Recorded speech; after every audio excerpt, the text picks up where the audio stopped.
Childhood trauma apparently caused my F21 boyfriend, M22, to cheat on me. This is practically a small novel. Sorry in advance. I've been in a toxic, 3-year relationship in the past, which has left me with significant trust issues that I'm still working to overcome. When I entered my current 10-month relationship, I was still healing but thought I was ready for a healthy one.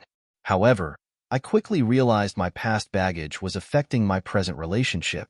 I found myself constantly checking my boyfriend's phone, sometimes snooping for hours, obsessively looking for signs of betrayal, even though there was no evidence. After some time, he told me I needed to stop, as it was damaging both to him and to myself. That's when I recognized I had a problem and began therapy to address my trust issues and self-sabotaging behavior. I'm proud of how far I've come. My boyfriend has noticed and praised my progress, especially since he knew what I had gone through in my previous relationship. He and I took things slow when we first met. The first 2 months after we met off of Hinge, we had no physical intimacy at all, not even a kiss, which helped build trust. I opened up to him about my past, explaining that I wanted to make sure I was with someone good for the right reasons. Over time, he showed me that he cared about me for who I was, not just for my body, which was a refreshing change from my past experiences. Things were going great at first. I felt truly loved and safe for the first time. But I also had this nagging fear of getting hurt again. What we had going seemed too good to be true, which I expressed to him. Before I had started therapy, there was a day I felt so loved by him and started crying, telling him how I was scared to get my heart broken again, and being so soon after my previous relationship, I didn't think I was healed enough to be in a healthy relationship. After hearing me say this, he started crying and began to have a full-blown anxiety attack, the first of many that I would witness from him. At that point, he had already fallen in love with me, and the thought of me leaving scared him. Over time, I started noticing signs of trauma in him too. He struggled to open up about it, often becoming overwhelmed and having anxiety attacks when he tried. I felt in the dark for much of our relationship, unsure of how to help him. At the same time, I tried to encourage him to make some positive changes for himself, such as cutting down on alcohol, stopping vaping, smoking less weed, prioritizing other things over video games, and seeking therapy. However, although he agreed to change, he never followed through. It was all talk, no action, and the communication between us started to break down. At the end of October, we had been arguing a lot. Right before we celebrated our 6-month anniversary, we had a huge argument that was really bad and ended with me saying I told him, "If you want to break up, I understand," because I had lied to him about how much time had passed between my previous relationship and when I met him. Saying those words to him, I didn't know how much worse that would make the situation in his mind. He started crying harder and told me that wasn't even a thought in my brain. I never thought about breaking up. Is that what you want? Is that why you keep bringing it up? At the time, I hadn't known, but this argument, amongst other issues we were having, would spark the downward spiral of our relationship. 2 weeks ago, we had another episode of pretty much back-to-back fighting over the course of a couple days, and I gave in to the urge to look through his phone, even though I had worked hard to stop doing so and be able to trust him.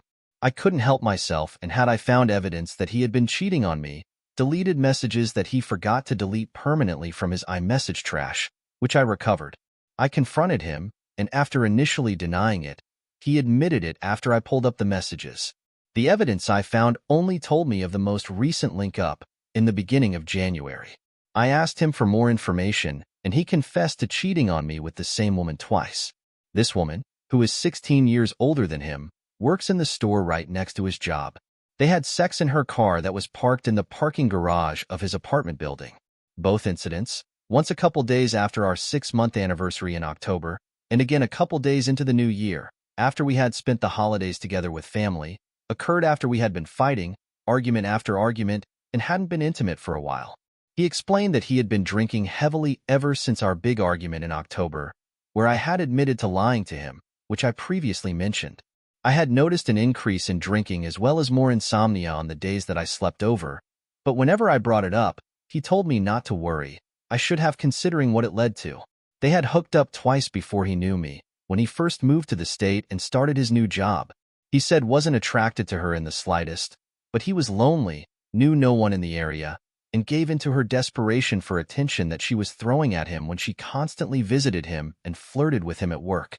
She continued to do this even after we started dating, and she knew he had a girlfriend, but didn't care. In moments of weakness after all the arguing we had been doing, and with the heavy drinking, his brain couldn't fight away the bad thoughts, and he succumbed to his demons and her temptation. There was no intimacy at all any time they were together. Every time it was quick, and the 2 times he had hooked up with her while we were dating, he had wanted to be as detached from the reality of the situation as he could and didn't let her in his apartment as he had before we were dating, and restricted the hookup destination to her car, not even his. He told me he had no idea why he did it. He hadn't wanted to do it and never did. But he had no control over his actions and was deeply disgusted by what he had done. Both times he vomited afterwards. The second time he cheated on me, he told her that it was never going to happen again, which she had corroborated when I spoke with her. I also asked him if he was ever going to tell me if I hadn't found out, and he said he didn't know exactly when or how he was even going to get the words out, and that he probably would have needed to start talking to his therapist again, either way, so that she could help him from the sentences to tell me he cheated on me. But he said he definitely would have told me before our 1-year anniversary, because it was eating him up and he wouldn't be able to bring such a heavy lie into another year of our relationship. I'm not sure if that is so true. I know he probably believes it when he tells himself that, but honestly I'm not sure if he would have. I couldn't bear holding on to such a secret for so long. I question how he was even able to enjoy any of the good moments we had together since he had started cheating on me. I told him it felt like all the time that passed between him cheating on me the first time and now felt like a lie. It felt fake. On January 3rd, I found a kitten and decided to keep it. It was our baby, and we started seriously discussing getting our apartment together so we could raise the kitten along with his other 2 cats. It hurt so much to find out that he had cheated on me the night before that, on January 2nd. What followed on D-Day was a legitimate emotional breakdown and anxiety attack, during which he shared that he had severe abandonment issues stemming from his childhood. He tried to explain this trauma to me multiple times throughout our relationship, but every time he tried, he would break down and have an anxiety attack as if he was physically unable to speak about said trauma, which explains why he freaked out when I expressed my self-doubts about being ready for a relationship and the panic and hurt he felt when I told him I understood if he wanted to break up. Finally, after 10 months into our relationship, many tears and a lot of anxiety attacks, he was able to open up to me and be vulnerable. It's just unfortunate that it took such a betrayal to do so. From his childhood, he has been abandoned and unwanted. He was brought into this world by accident. Neither of his parents wanted to care for him. His family didn't pay much mind to him. His longtime ex before me had cheated on him and stole his cat. Both his parents were also serial cheaters, so he grew up thinking it was a normal thing for the longest time, and all the people he had loved in his life left him.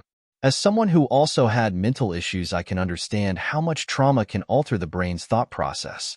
Both times he had cheated on me were after his trauma had been triggered by our arguments, decreased intimacy, and led him to sabotage our relationship by cheating.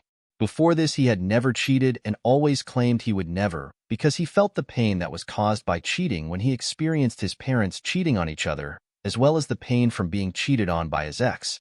However, like me, he thought our relationship and connection was amazing and too good to be true, and was scared of the heartbreak that would ensue if he poured his entire heart and effort into the relationship and did what he knew he had to do to be a good boyfriend. He claimed he had purposely not put his all into being a good boyfriend and doing the things I had asked him to and begged him for because he was scared I would reject and abandon him at his best.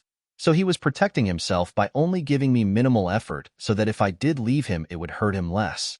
He claims, because of his trauma in childhood, his brain convinced him the only thing to do after all the arguments we were having was to self-sabotage and cheat on me, ruining the relationship by his own hand, before I could break up with him on my own accord, abandoning him. I've never been involved or known anyone with abandonment issues, so I've started to educate myself on it. I also realized that being in a relationship with someone who has deep-rooted abandonment issues can be challenging, and I needed to find advice on how to navigate this moving forward. Everything he has said to me seems to be legit and stem from abandonment issues, and I've watched a bunch of videos about how their brain warps things and causes them to do things that aren't practical at all, and how people with such issues almost always end up self-sabotaging in some way, scared to be hurt and let down by the people they love who are supposed to love them back.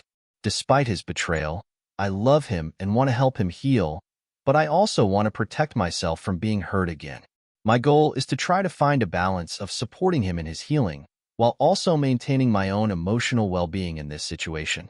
My BF understands he has issues and started going to therapy a couple of years ago, but stopped because it was expensive and he wasn't motivated to heal at the time. But after cheating on me and realizing all the hurt he caused me, the person he apparently loves most in the world, in turn hurt him immensely, especially as someone who said they would never cheat after being cheated on in his previous relationship and never be like their father who was a serial cheater and cheated on both his wives. He was so extremely remorseful. The morning after D-Day, not even 12 hours after I confronted him, he was on call with his therapist and set up weekly sessions. In the 2 weeks since D-Day, he's been making a real effort to improve and showing up for me in ways he hadn't before. It really seems as though he's dedicated to healing himself to become a better partner, the one we both know I deserve. He's practically a different person now. Already, although I know it's been such a short time and things could revert to the way they were, but he's now open with me, honest, vulnerable, so much better at communication, and treating me so much better. He's prioritizing more important things than his video games, and he quit vaping and drinking, which are things he had done multiple times a day, every single day throughout our relationship. It's unfortunate it took him cheating on me for this to happen, but he says that this is the wake-up call he's needed. Seeing how hurt I was caused him to have even more pain and gave him the motivation he's needed to actually want to heal his trauma and become a better person for not only me, but himself as well. By deciding not to end our relationship and staying, it showed him that I won't leave, even after he did the worst thing he possibly could to me, helped him feel more secure in our relationship, and motivated him to devote himself to true healing so his trauma can be released and never have a hold on him ever again. We are both in personal therapy, and we're going to be starting couples therapy together as well. I've also read that relationships that reconcile after cheating end up being stronger than before, and I can honestly see that happening with us. He loves me even more for staying even after all of this, and honestly I think I love him more too, although part of me still hates him for cheating on me and hurting him like this, because he's trusting me to be this vulnerable and tell me something only his therapist and his parents know about. He didn't even tell his long-term ex about this trauma. She tried to make him, but he wouldn't. I believe I was put in his life to lead him towards that healing, and he was put in mine to open my heart more and be forgiving and patient. His situation, oddly enough, also caused me to heal my relationship with my mother that has been non-existent for nearly a decade. So in a fucked up way, I'm partially glad this whole thing happened. Once we're both healed, our relationship will be so much better than it previously was, and my relationship with my mother will be too. I've forgiven him already because I know and understand that he's been through a lot, and how hard it is to not have 100% control of your brain and thinking processes. However, this situation is very fucked up because thing is I have a complicated living situation, and we were planning on getting a larger apartment than the one he has now and moving in together after our 1-year anniversary in a couple months. I go to his apartment almost every day and was practically already slowly starting to move in already, so we know we work while living together too. Part of me obviously doesn't want to because of what he did, but another part of me does because, like I said, my living situation is a mess and we just adopted a kitten the day before D-Day. But I know we need space apart so I can properly think without being blinded by love. I need to ensure I'm making the right decision staying with him, and the space will also give him time to prove his growth as well, but I don't want to leave our kitten with him because I don't want the kitten to forget me while we are taking time apart. But I also don't want to take the kitten away from my boyfriend's other 2 cats because the 3 of them just started getting along and playing together. If they're separated for a while, they might not get along in the future. My birthday and Valentine's Day are next month, both of which we've yet to celebrate together. His birthday is also in the beginning of April, and our 1-year anniversary is at the end of April. I'm really torn and frustrated about not being able to decide what to do. I know we definitely need space away from each other, but I don't want to sacrifice these things in order to gain that space/clarity and miss out on moving in as well.